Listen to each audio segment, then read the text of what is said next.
안녕하세요. 반갑습니다. 현준입니다. 주말 잘 보내고 계시죠? 편하게 쉬고 계신지 모르겠네요.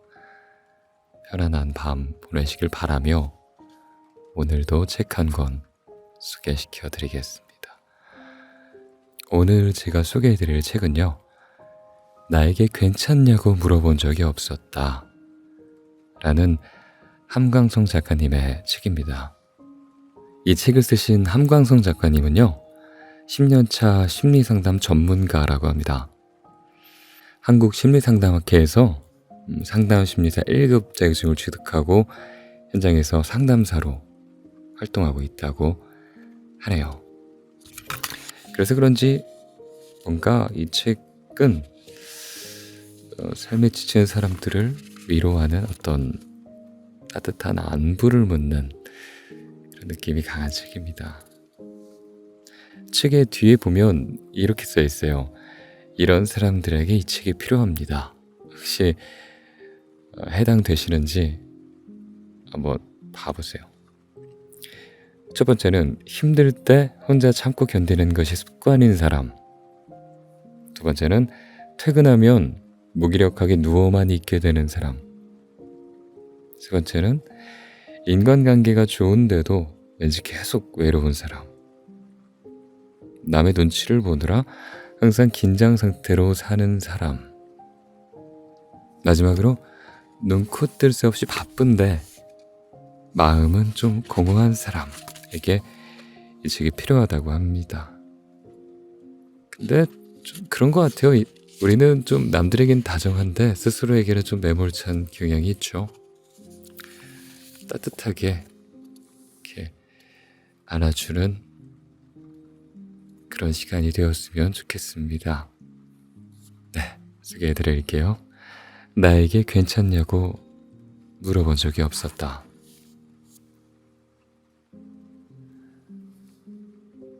마음에도 다이어트가 필요하다. 과체중은 만병의 근원이라고 합니다. 과체중까지 가지 않더라도 살이 찌고 몸이 무거워지면 여러모로 스트레스를 받습니다. 저도 어제 아침에 터질 것 같은 바지 단추를 보고는 한숨을 푹 내쉬었습니다. 우리는 몸이 무거워지면 이토록 스트레스를 받으면서도 왠지 그럴수록 몸이 무거워질 만한 행동을 더 쉽게 하게 됩니다. 어제 아침에 그렇게 한숨을 쉬었던 제가 저녁에는 또 치킨을 시켜 먹은 것처럼 말이죠. 그렇게 악순환을 반복하면서 몸은 점점 더 무거워지고 힘들어집니다. 마음도 마찬가지예요. 무거워진 마음은 여러 가지 심리적 스트레스와 고통의 시작입니다. 무거워진 마음은 우리를 주저앉게 만들고 우울하게 합니다. 우울한 마음엔 금세 불안이라는 불청객이 찾아오기도 하죠. 불안에 흔들리는 스스로에게 실망하면서 자존감까지 뚝뚝 떨어집니다. 그 결과 몸이 무거워졌을 때처럼 마음이 무거워졌을 때도 역시 홀로 계속 자책하며 마음이 더 무거워질 만한 안 좋은 습관들을 반복합니다. 그렇게 우리 마음은 점점 깊은 동굴 속으로, 깊은 바다 속으로 빠져듭니다. 저는 상담실에서 수많은 사람들의 무거운 마음을 마주합니다. 상담실을 찾아오시는 분들은 저마다 겪고 있는 어려움도, 처한 상황도, 살아온 배경도 모두 달라요. 그럼에도 불구하고 그분들 사이에 단 하나의 공통점이 있다면 그건 바로 마음이 매우 무겁다는 점입니다. 때로는 돌덩어리 같고 때로는 무쇠처럼 견고하게 느껴지기도 해요. 이렇게 감당할 수 없을 정도로 무거워진 마음은 여러분도 잘 알고 있는 우울증, 공황장애, 성격장애, 심지어는 조현병으로 이어지기도 합니다. 무엇이 이들의 마음을 이토록 무겁게 만든 걸까요? 마치 몸을 무겁게 만드는 체지방처럼 우리의 마음을 무겁게 만드는 녀석의 정체는 뭘까요? 그건 바로 생각이었습니다. 생각은 지방과 비슷한 점이 많아요. 지방은 우리 몸에 없으면 안 되는 필수 영양소입니다. 우리 몸에 에너지를 공급하고 저장하고 체온을 유지해주는 아주 중요한 역할을 하죠. 그러나 무엇이든 과하면 독이 되듯 과도하게 쌓인 지방은 몸을 무겁게 만드는 주범이 됩니다. 지방이 몸의 필수 영양소인 것처럼 생각은 마음의 필수 구성 요소입니다.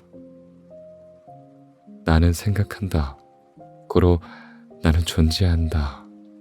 라는 데카르트의 유명한 말도 있고, 생각이 깊다.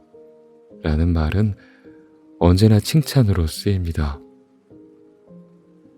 다른 동물들보다 신체적 능력이 약한 인간이 지구상에서 생존할 수 있었던 이유도 다 뛰어난 사고 능력 덕분이었습니다.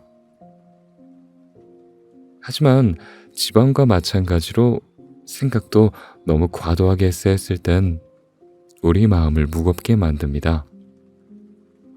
적당한 생각은 우리를 합리적이고 지혜롭게 하지만 과한 생각은 반대로 우리를 비합리적이고 혼란스럽게 합니다. 생각이 꼬리를 문다는 말처럼 많은 생각은 더 많은 생각으로 이어져서 결국 우리의 마음을 물먹은 솜처럼 무겁게 만들어 버립니다. 그러므로 우리는 다이어트를 할 때 체지방을 덜어내는 것처럼 마음을 다이어트하기 위해 과도한 생각을 덜어낼 필요가 있습니다. 다이어트를 할 때 피해야 하는 음식이 있습니다. 기름기가 너무 많고 열량이 높은 피자나 치킨 같은 음식은 사랑스럽지만 멀리해야 합니다. 마음의 다이어트를 할 때도 비슷합니다. 피자나 치킨처럼 특히 조심해야 하는 두 가지 종류의 생각이 있어요. 첫 번째는요, 무엇을 해야 한다 혹은 하면 안 된다 라는 생각입니다. 이러한 생각을 상담 심리학에서는 당위적 사고라고 부르고, 저는 이것을 마음의 규칙이라고 부르곤 합니다. 우리가 하고 있는 생각들을 가만히 들여다보면 무엇을 해야 한다와 무엇을 하면 안 된다라는 당위적 사고를 정말 많이 하고 있다는 걸 쉽게 알 수 있습니다. 오늘의 저만 돌이켜봐도 그래요. 아침에 눈을 떠서는 스트레칭을 해야 한다. 뜨거운 물 한 잔을 마셔야 한다. 라는 생각을 했습니다. 출근하면서는 9시 30분까지 도착해야만 한다. 라고 생각했고, 상담센터에 들어오면서 다른 선생님을 마주치는 순간엔 웃으며 인사해야 한다. 라는 생각에 사로잡혀 있었고, 퇴근 후 이 글을 쓰고 있는 지금 이 순간엔 오늘 안에 이 글을 꼭 완성해야 한다. 라는 생각을 하고 있습니다. 사실 해야 한다 라거나 하면 안 된다 라는 생각이 무조건 나쁜 건 아닙니다. 오히려 반드시 필요한 생각이기도 하죠. 이런 생각은 우리의 행동의 기준을 만들어주기 때문입니다. 사람을 해치면 안 된다. 다른 사람의 물건을 훔치면 안 된다. 외출할 때는 옷을 입어야 한다. 와 같은 기준이 없다면 이 세상은 무법천지, 아비규환이 될 것입니다.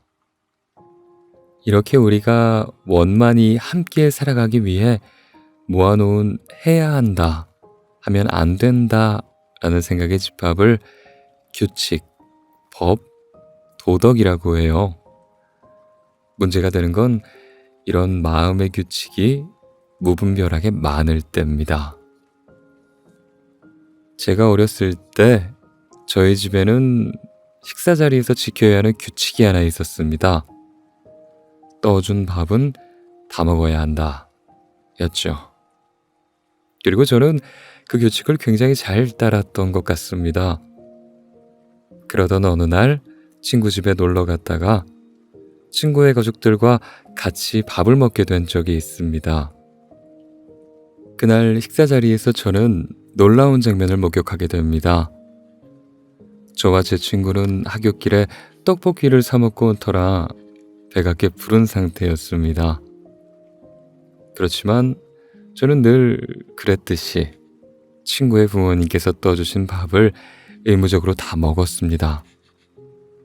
그런데 제 친구는 입맛이 없다며 밥을 절반도 먹지 않고 수저를 내려놓았습니다.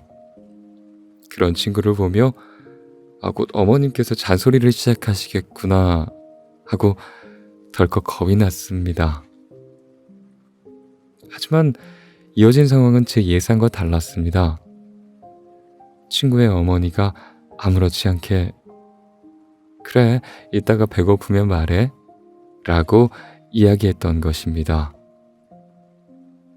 제가 식사 자리마다 다 먹어야 한다 라는 규칙을 지키기 위해 신경 쓰고 애쓰는 것을 친구는 할 필요가 없었던 것입니다.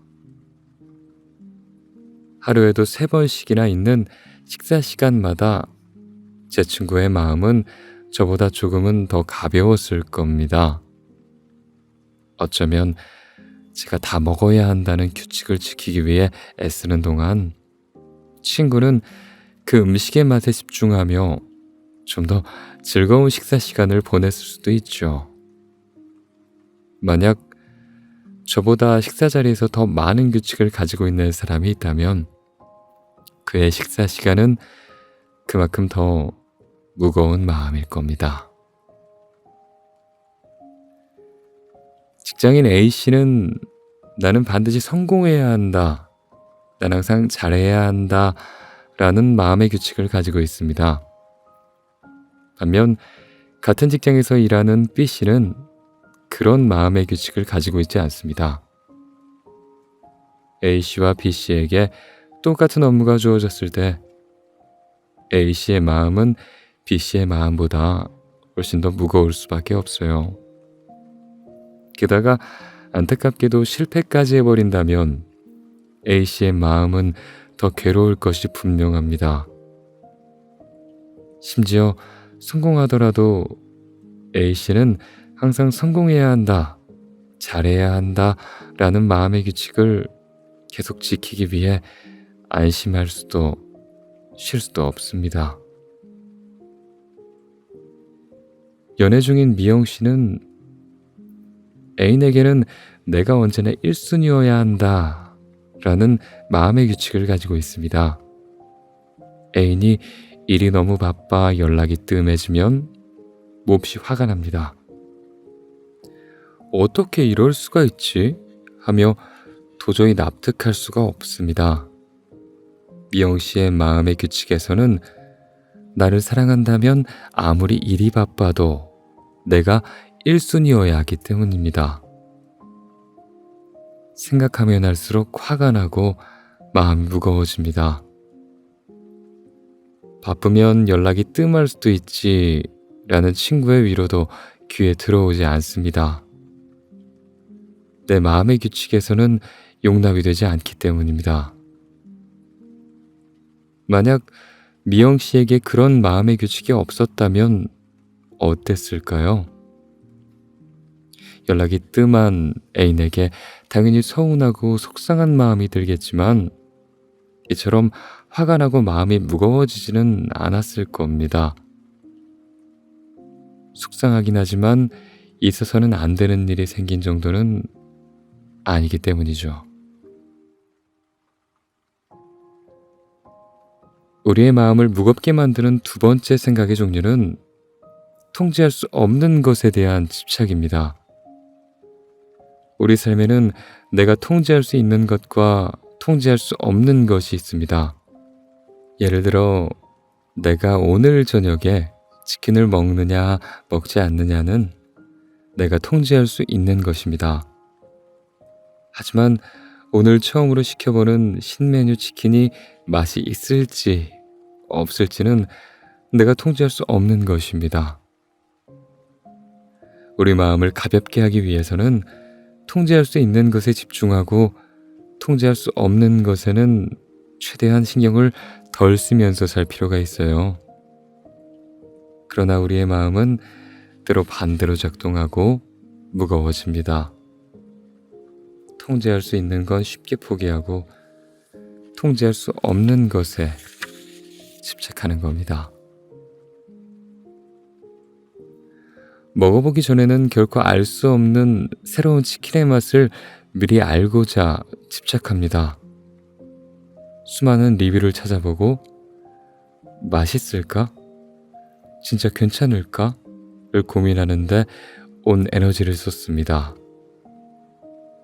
그러다가 결국 모르겠다 라고 체념하면서 늘 먹어오던 치킨을 주문해버리죠.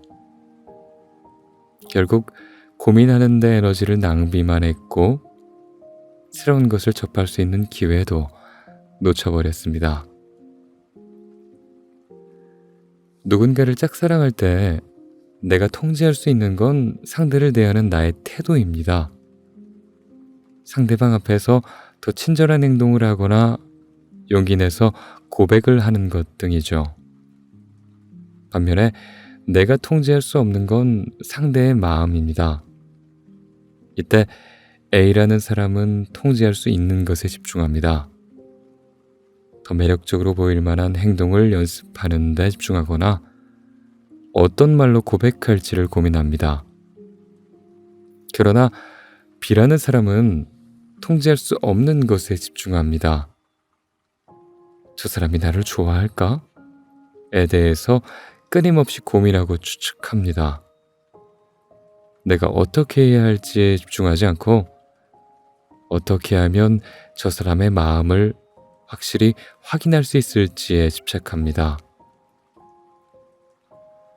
짝사랑 앞에서 마음 졸이는 것이야 누구나 매한가지겠지만 B의 마음은 A의 마음보다 훨씬 무거울 것입니다. 부모님이 나에게 계속해서 상처를 줄 때 내가 통제할 수 있는 건 내가 나를 부모님으로부터 어떻게 지킬 것인가 예요. 어떻게 해야 내가 가장 상처를 덜 받을 수 있을지, 무엇이 나를 지키기 위한 최선의 방법인지를 고민하고 노력해야 합니다. 내가 상처를 받고 있다는 것을 명확히 알리는 것부터 시작해서 경우에 따라서는 집을 나와 독립을 하거나 절연하는 것이 필요할 수도 있습니다. 그러나 많은 사람이 부모님을 어떻게 하면 바꿀 수 있을까라는 생각, 즉 통제할 수 없는 것에 집착합니다. 이렇게 해보고 저렇게 해봐도 결국 변하지 않는 부모님을 보면서 좌절하죠.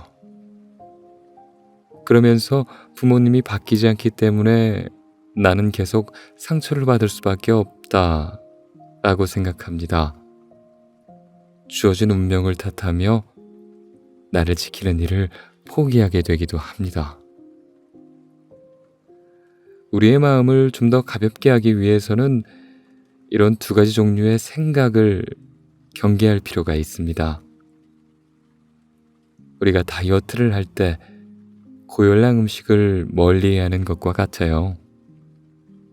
내 안에 나도 모르는 사이에 어떤 마음의 규칙들이 자리 잡고 있었는지 알아차릴 필요가 있어요. 그리고 그 규칙의 필요성과 효용성을 따져보아야 합니다. 만약 그 규칙이 쓸모없거나 규칙을 따를 때 얻는 것보다 잃는 게 많다면 과감히 포기해야 합니다. 그리고 통제할 수 없는 것과 통제할 수 있는 것을 구분하는 지혜가 필요합니다. 통제할 수 없는 것은 있는 그대로 수용하고, 통제할 수 있는 건 내가 원하는 방향으로 바꾸기 위해 노력해야 합니다. 지금까지 10여 년간의 시간 동안 상담실에서 만난 무거운 마음들 속에서 마음의 규칙과 통제할 수 없는 것에 대한 집착을 발견할 수 있었어요. 그 생각들은 정말로 돌덩어리처럼 무겁고 단단했습니다. 지금부터는 이렇게 발견한 수많은 돌덩어리들 중에서 유독 자주 발견되고 유독 무거운 돌덩어리들을 좀 더 자세히 살펴보고자 합니다.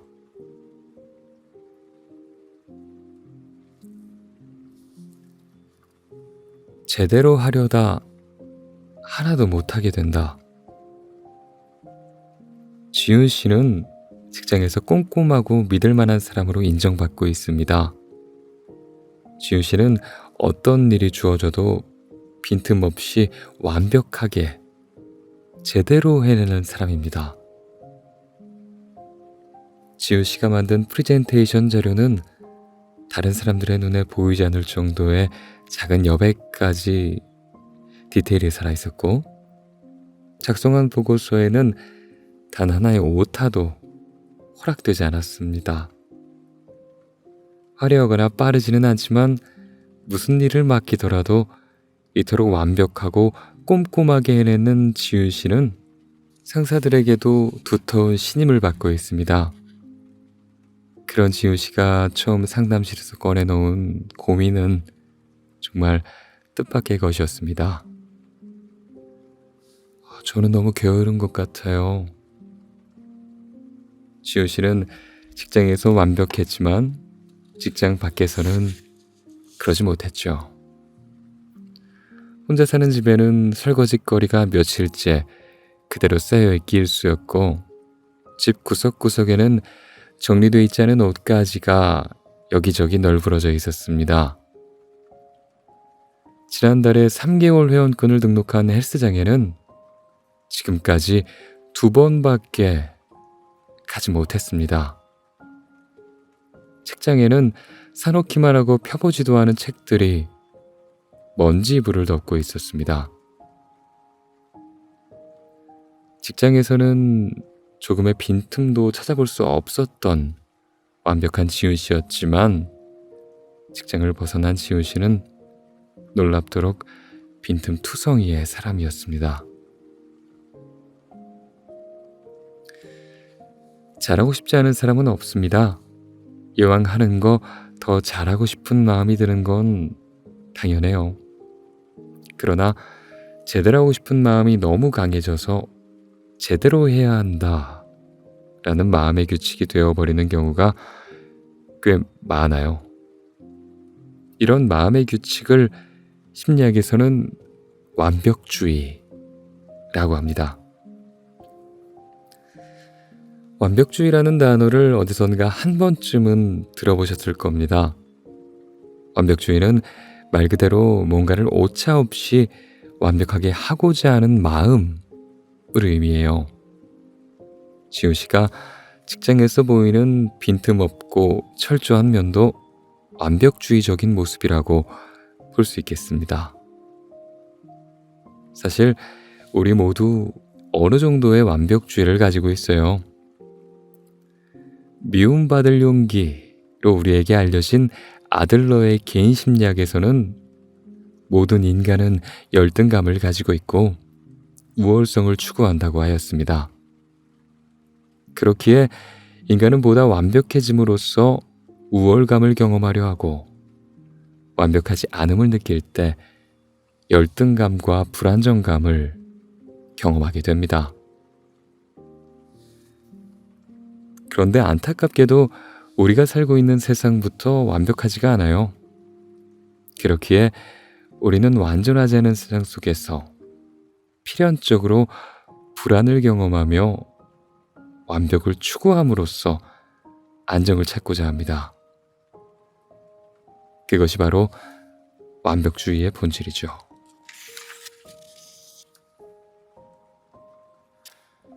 좀 더 완벽하고자 하는 바람이 어느 정도는 있어야 더 노력하게 되고 성장하게 되는 건 맞습니다. 그러나 완벽주의라고 이름 붙일 정도로 반드시 완벽해야 한다는 마음의 규칙이 생겨버렸을 땐 얘기가 좀 달라요. 이 규칙은 우리 마음을 너무나도 무겁게 만듭니다. 무거워진 마음은 우리를 움직이기 어렵게 만들고 그 결과 오히려 완벽과는 거리가 더 멀어집니다. 참 아이러니하죠. 완벽하려는 마음 때문에 오히려 더 완벽해질 수 없다니.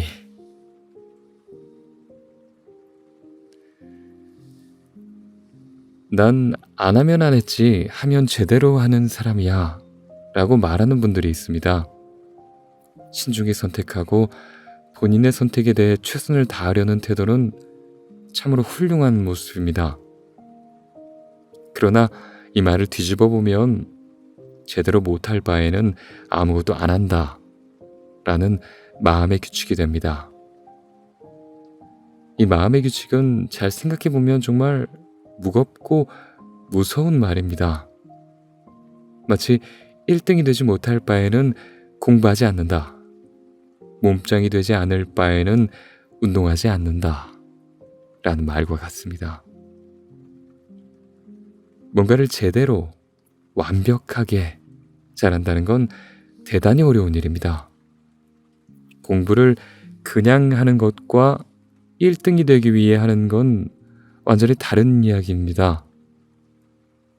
운동을 하는 것보다 몸짱이 되는 것이 훨씬 더 어려운 일입니다. 그리고 우리는 사람이기에 어려운 일을 더더욱 하기 싫어지기 마련입니다. 1등을 해야 한다고 생각하면 더 공부하기 싫어지고 몸짱이 되어야 한다고 생각하면 더 운동하기 싫어집니다. 1등, 몸짱이라는 완벽함과 지금의 불완전한 나 사이에 간극이 너무나도 크기에 공부나 운동을 하려고 해도 과연 이걸 한다고 1등 혹은 몸짱이 될 수 있을까? 라는 생각이 마음을 짓누르게 되죠. 이렇게 무거워진 마음을 이끌고 뭔가를 시작하고 또 지속한다는 건 참으로 어렵습니다. 안 그래도 하기 싫은 공부가, 안 그래도 하기 싫은 운동이 더 하기 싫고 더 귀찮아지는 거죠. 완벽하게 또 제대로 잘해야 한다는 마음의 규칙을 인간관계에서까지 적용하는 분들이 있습니다. 가령 평생 갈 친구도 아닌데 굳이 친해질 필요도 없다. 결혼까지 갈 게 아니면 연애도 하지 않는다. 와 같은 생각을 가지고 있는 분을 종종 만나볼 수 있죠. 누군가와 가까워지고 싶고 또 사랑을 나누고 싶은 마음은 있지만 이 또한 제대로 못할 것 같으니 안 해버리겠다는 겁니다. 어린아이가 어떻게 하면 친구를 사귈 수 있나요? 라고 물어보면 우리 대답은 항상 같아요. 말을 걸어봐. 남녀노소를 막론하고 그것이 우정이든 사랑이든 심지어 비즈니스적 관계이든 누군가와 가까운 관계를 맺고 싶을 때 해야 하는 행동은 어린아이와 다르지 않습니다. 말을 거는 것, 다가가는 겁니다. 그러나 관계마저도 완벽하게 제대로 맺어야 한다는 생각, 그 생각은 내가 말을 걸어봤자 이 사람이랑 깊은 관계까지 갈 수 있겠어? 라는 생각과 싸워야만 합니다. 그러다 보면 굳이 라는 생각이 자연스럽게 이어집니다. 그러다가 결국 누구에게도 다가가지 않고 스스로 관계에서 철수하기도 합니다.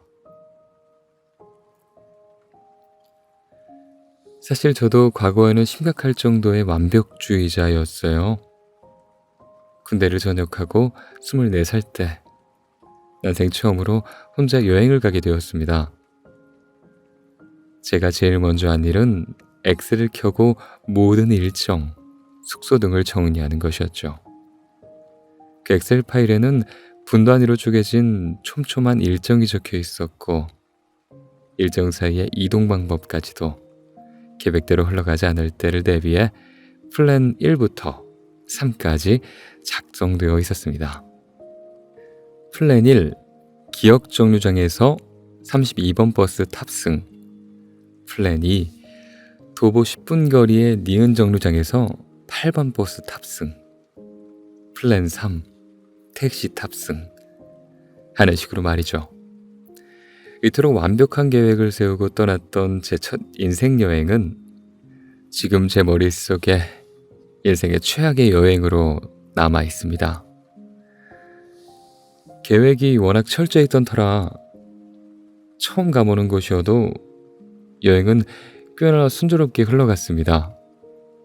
그런데도 이 여행이 저에게 최악의 기억으로 남은 건 완벽한 일정이었지만 조금도 즐겁지 않았기 때문입니다.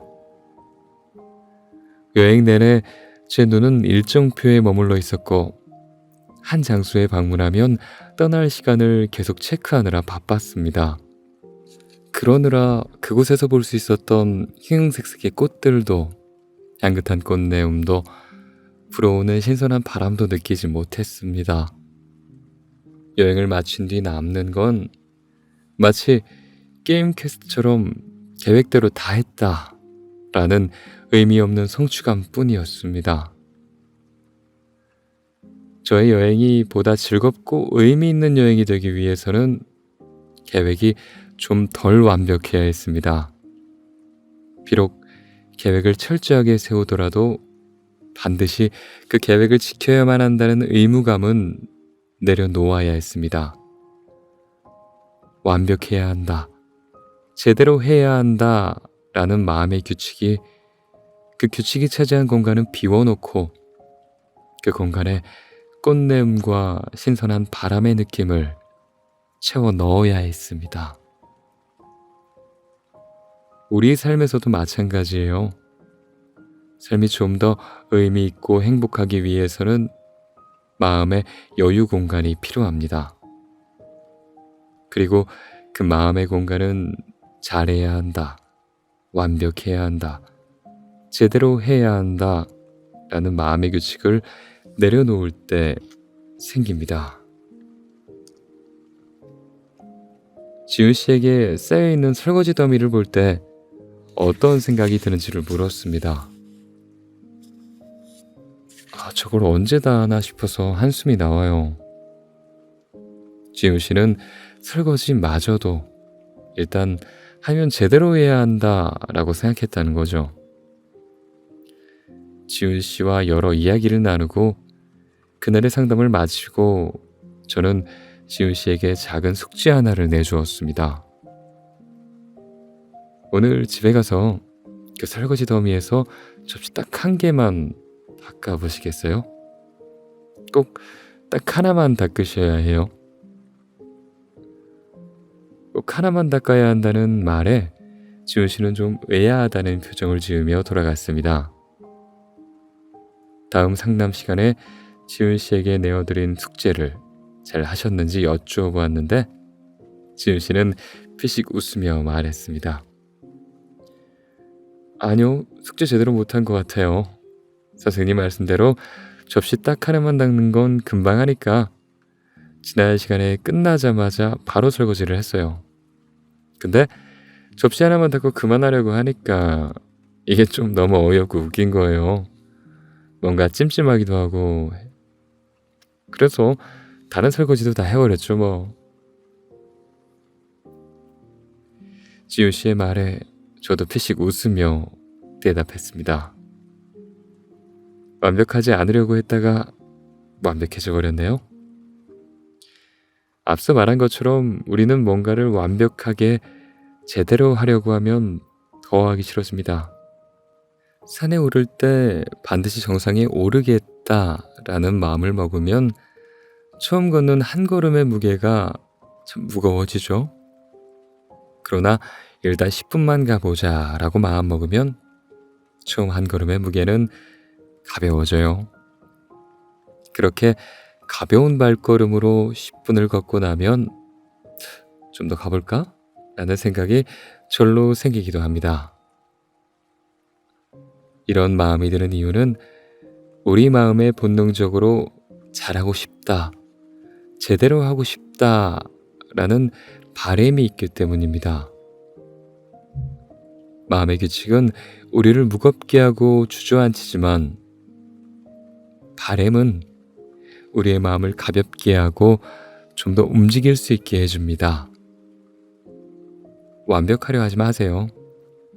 잘해야 한다 라는 마음의 규칙을 내려놓으면 잘하고 싶다 라는 바람을 만날 수 있습니다. 그리고 그 바람이 아이러니하게도 당신을 좀 더 완벽하게 만들어줄 거예요.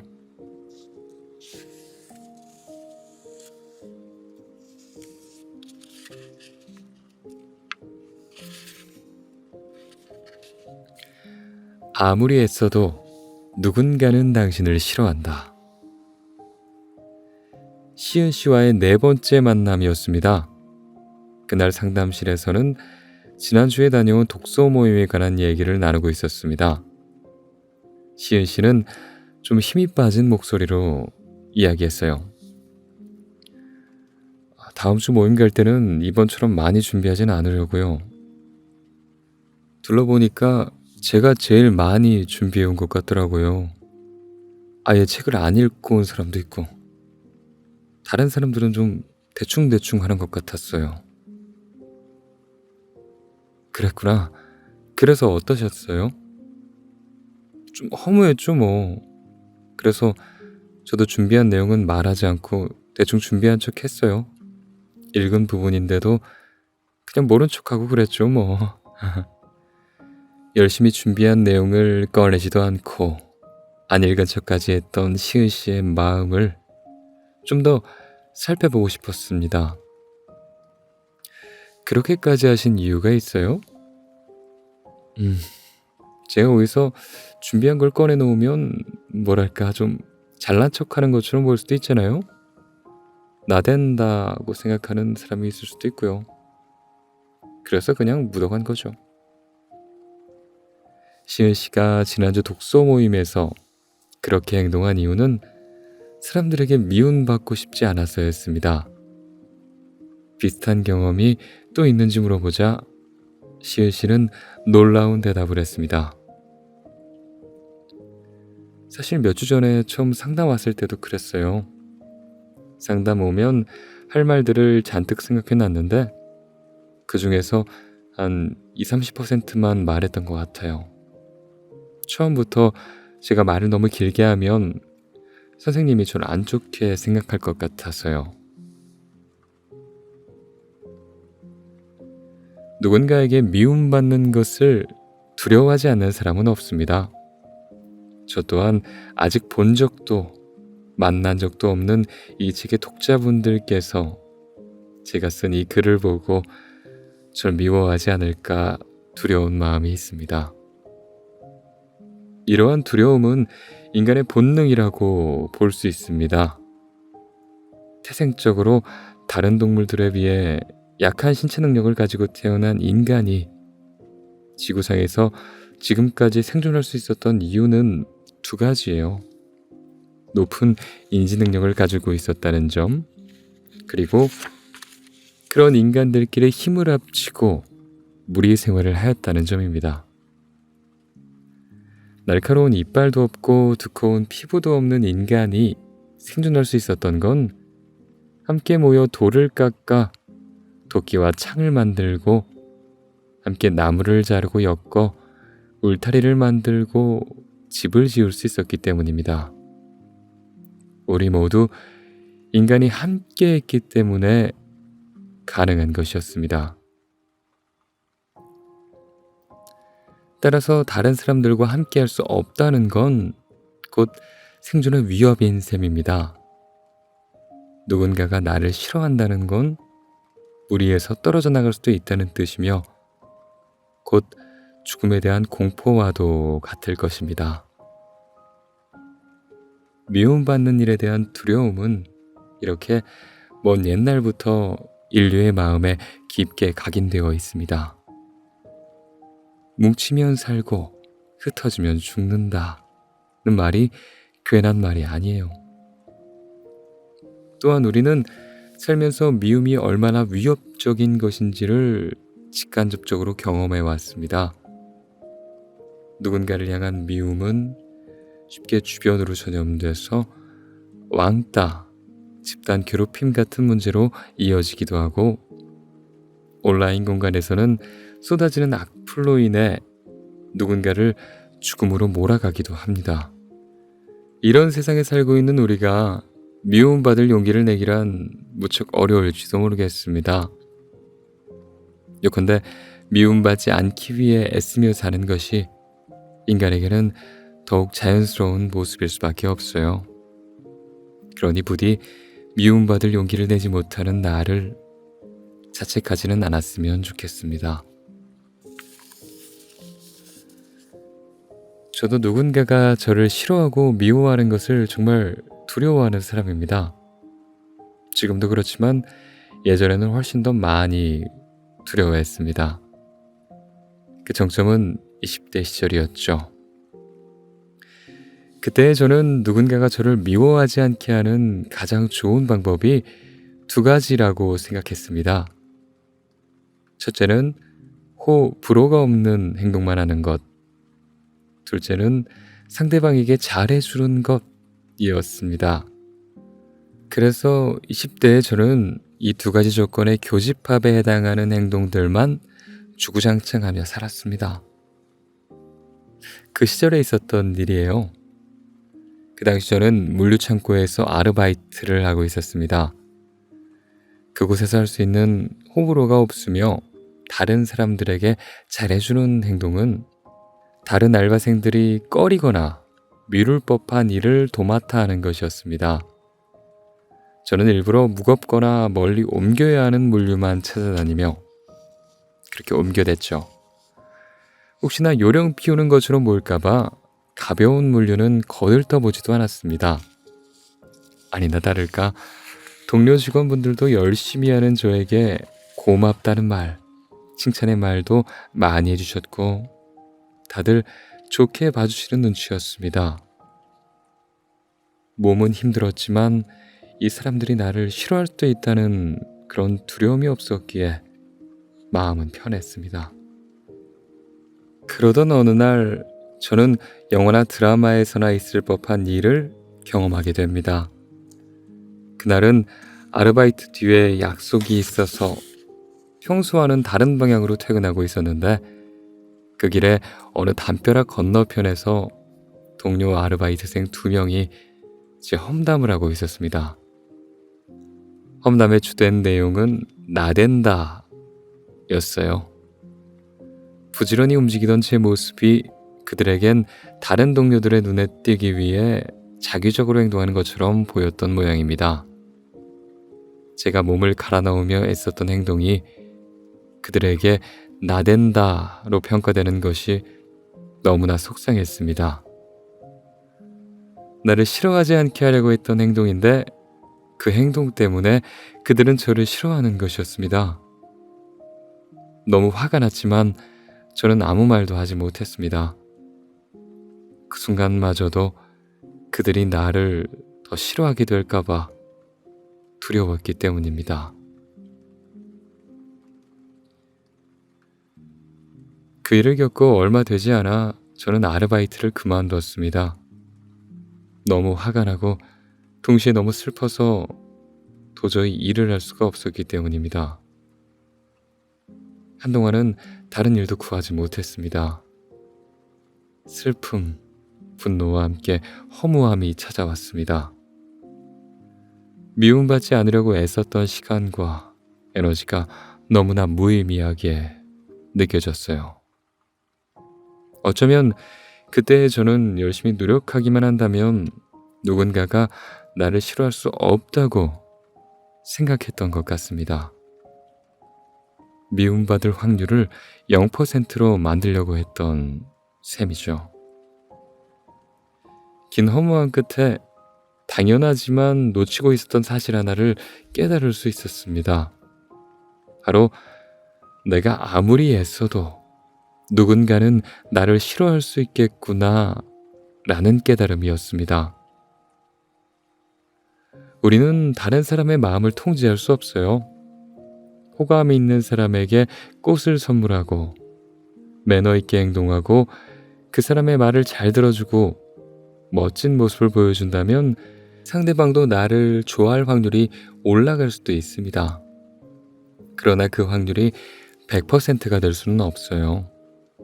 아무리 믿음직한 행동을 많이 해도 누군가는 나를 믿지 않을 수 있습니다. 아무리 예쁨 받으려고 노력해도 누군가는 나를 싫어할 수 있습니다. 다른 사람들이 꺼리는 무거운 상자를 많이 옮겼던 저를 누군가는 기특하고 고맙게 여겼지만 누군가는 나댄다며 싫어했던 것처럼 말입니다. 살면서 필연적으로 맺게 되는 수많은 인간관계를 좀 더 가볍게 자유롭게 즐기려면 상대방의 마음을 통제할 수 없다는 사실을 받아들여야 합니다.